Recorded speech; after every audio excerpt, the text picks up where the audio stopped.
Cape Town authorities are considering calling in the army following days of violence linked to the Western Cape taxi strike.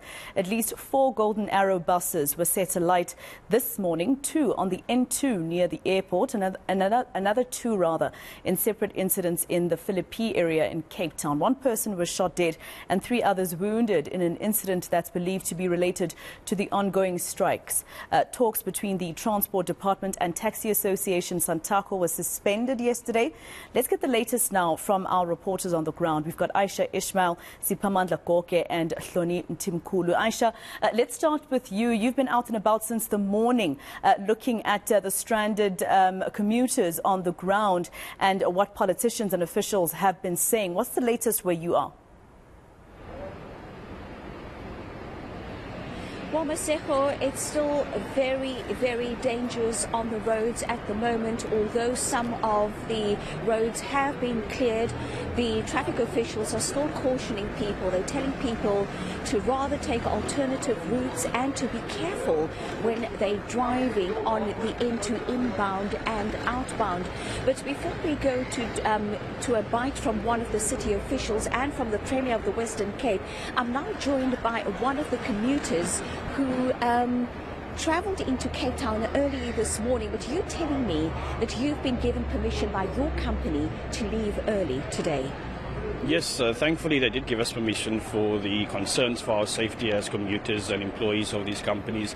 Yes, it has an effect on the business itself, but I believe that the safety for employees should be the main concern. The current strike has quite a negative and detrimental effect to both employers and employees, especially from our side that has to now make alternative arrangements, spend more money, leave earlier, come back to home later, and I don't think it's fair towards us to go through this. You were telling me earlier that you took 2 buses to come into town this morning and on a different route. Did that make you feel safe at all? Well, not really. It leads to the point where I have to leave home earlier. I have to take a completely different route. I have to check the routes to make sure that there's no protest on said route. 2 buses where it usually takes me 1. But then again, it's my responsibility to get to work. And then naturally, I came a bit late, but I'm glad it worked out this morning. What time do you normally finish work? At 5 normally, and they're letting us go a bit earlier for the safety of the employees, because as you can imagine, most employees will be coming home at 5 o'clock, and the public transport areas will be a complete chaos that time of the day, if there is even transport. Thank you so much for your time and have a safe journey home. Thank you. Have a good day.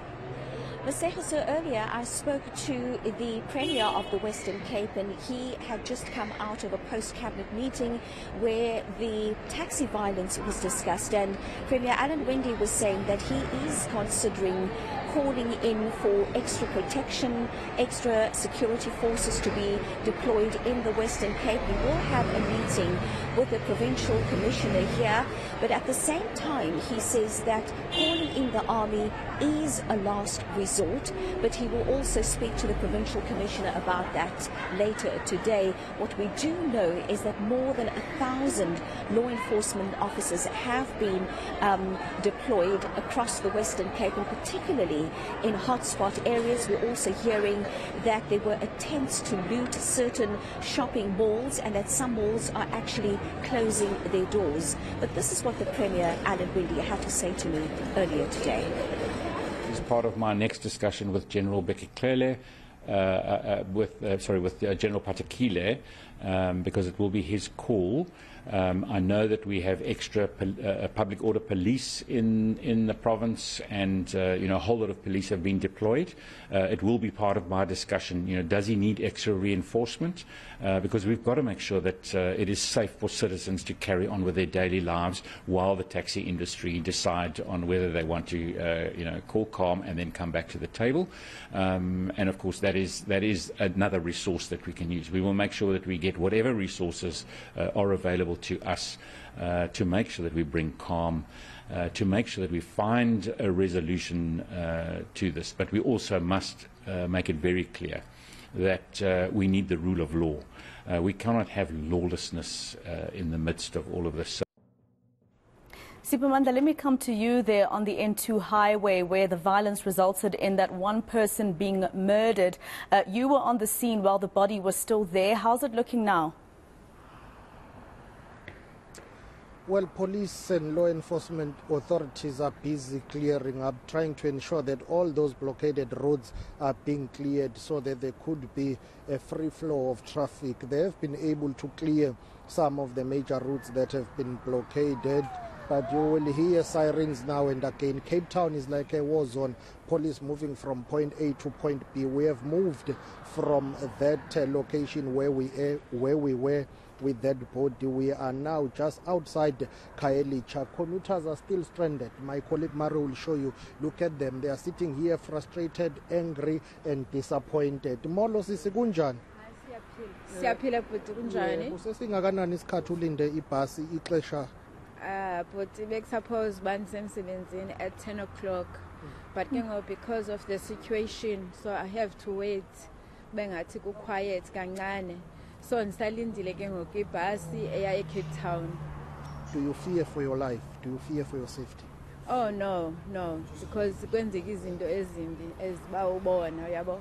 Sigadwa ngamapolisa and we don't feel safe and asiyazi basizobuya kanjani ngoba imeko is bad. So since Thursday when this thing started, it has affected you. You can't get to work and then go back home freely. Yeah, njengangoku emsebenzini ndiqabele it was on Wednesday, yeah. Ngalamini kuqala khona i-strike and endlini bekusuppose bandifike by 7 o'clock but I was at home at past 12 ebusuku. So ke ngoku ndiyaqala uya emsebenzini namhlanje but situation is still bad. So I don't feel comfortable. Okay, Nkos, please stay safe. Thank you very much for your time. One of the commuters, they're telling us that she feels unsafe. Molweni Madod, how are you doing? I'm fine. Good. It's still looking bad. How do you feel here? I see you are waiting for the buses, but they come at a very slow pace. Yeah, Tarakil now is a bus or not. It's before he is working. Also, my car is scared. I keep it on building. So now Tarakil is on the way. Yeah. Okay, thank you very much. Well, Maseko, you can hear that, you know, commuters stranded. There are buses that are parked here, Golden Arrow buses, but remember, a number of them have been torched in and around Cape Town.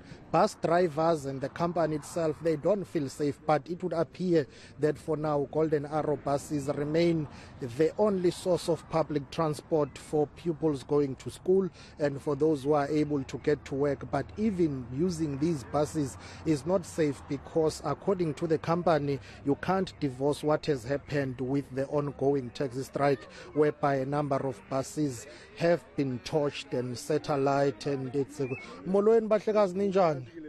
Siphilile nathi siyabona nilinde ibhasi lana mhlambe masithethe ngale meke ekhona nje sincokole inzima kanjani kunini. Anna comment, yeah. Okay, well, some of the people here saying they don't have a comment, and you would understand that, you know, some are workers and others, they just fear for their lives. So that is the situation currently. We'll continue to monitor, but it appears that it will be like this throughout the day. The strike is meant to end on the 9th of August, but there is no guarantee that it will end because talks have broken down between authorities and Santaco or the taxi industry.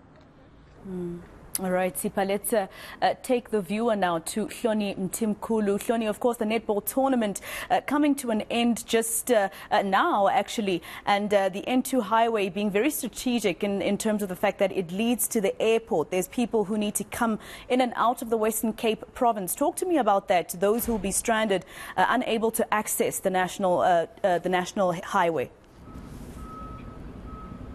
Yeah, Maseko, so we are just outside the Cape Town International Convention Center, and behind me to my left is one of the fan parks that had been set up, and everything is coming down because, of course, as you said, the Netball World Cup is over, so the barricades that had been here, the branding, all of the Netball World Cup things have come down because it did end last night. But there are 3 hotels around just this area in this vicinity, and, you know, earlier this morning at around 7 o'clock, at around 8 o'clock, there had been a hive of activity from people trying to leave the hotels to get to the airport.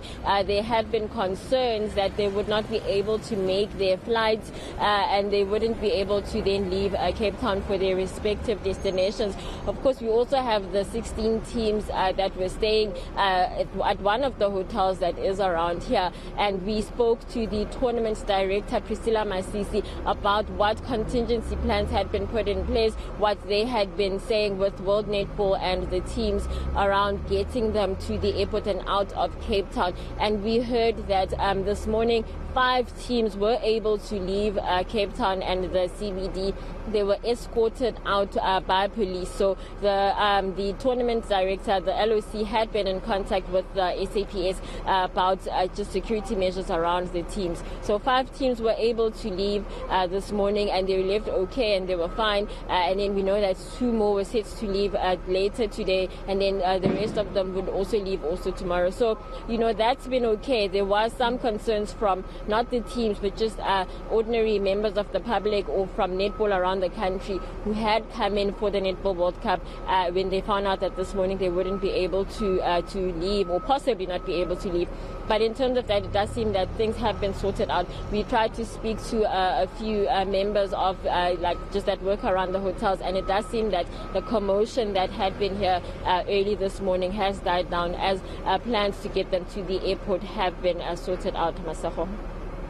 All right, thank you very much, team. Those are our reporters on the ground. They're looking at the taxi stairway in the Western Cape. Ayesha Ismail, Siphamandla, Goge and Hloni Mthimkulu.